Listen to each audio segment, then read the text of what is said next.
আজকে থেকে মেয়ের পরীক্ষা শুরু। খুবই তাড়াহুড়োর মধ্যে সকালবেলা এখন আর জব করা হবে না, রান্না বসাতে হবে, কারণ মেয়ে বলেই দিয়েছে 12:30টার মধ্যে আমি বাড়ি থেকে বেরোবো। তো তার মধ্যে আমাকে রান্না করে নিতে হবে, তাড়াতাড়ি সবই রান্না করে নেব। 12:30 বেরোবে মানে আমার তো আবার নালে আবার কে রান্না বসাবো, একবারেই সব কিছু করে নেব। তো চলো এখন আমি সবজি কাটবো, পরে দেখা হচ্ছে। রাধে রাধে। রাধে রাধে বন্ধুরা, শুভ সকাল। কালকের একটা ঘটনা তোমাদের সঙ্গে শেয়ার করি। কালকে দুপুরে ঘুমাচ্ছিলাম, হঠাৎ দেখি আমার আমি কানেরটা যে পরে থাকি দেখেছো, ঝুড়ি ঝুলে এতটা করে, হঠাৎ দেখি ঝুড়িটা একটা নেই। তো আমি তো অবাক, আমি হাই, মানে ঝুড়িটা হয়তো কোথায় কেটে পড়ে গেছে, আমি আর পাবো না হয়তো। তো মনটা খুব খারাপ, আমি এদিক ওদিক দেখছি, তারপর দেখি না বালিশের মধ্যে ছিল। দেখো কিভাবে কেটেছে, সারানো যাবে নাকি জানি না। আমার কিন্তু খুব পছন্দের কানের। দেখো বন্ধুরা, আমি এটা রেখে দিয়েছি মুড়ে, কিভাবে কেটেছে দেখো। এইটা দেখছো গোল্ড যে রিং আছে, এর মধ্যে প্যাঁচটা ঢোকানো ছিল, এটা ঠিক আছে, কিন্তু কেটেছে হচ্ছে এইটা।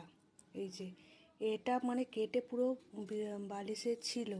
এটা যদি অন্য কোথাও পড়তো আমি কিন্তু পেতাম না এতটা সোনা, এটা কিন্তু আমি পেতাম না, অন্য কোথাও কেটে পড়লে আমি পেতাম না। আর এই যে এইটা হচ্ছে যে আমার কানের সঙ্গে ছিল, এই যে প্যাঁচ সিস্টেম আছে, এই যে আংটা মতো আছে। আর আমি রেখে দিয়েছি, দেখাবো যদি সারানো যায় তো ভালো। আমার খুব পছন্দের কানের, একভাবে আমি 7 বছর পরে আছি। এটা পরে আমি অন্য কোথাও চলেও যাই, বাড়িতেও পরে থাকি। তো দেখা যাক, যদি সারানো যায় তোমাদেরকে সেটা শেয়ার করব তোমাদের সাথে।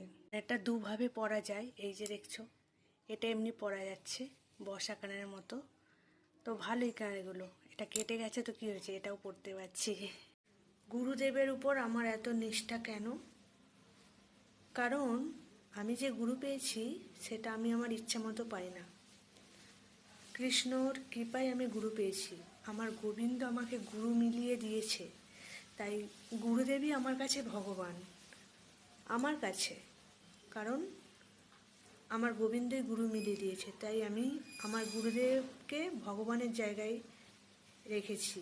গুরু আর ভগবান এক, তাই আমি গুরুদেবকে এতটাই নিষ্ঠা করি, এতটাই নিষ্ঠা, ভক্তি, প্রেম, ভালোবাসা, অন্তর থেকে সহস্র কোটি প্রণাম, শ্রদ্ধা, প্রণাম।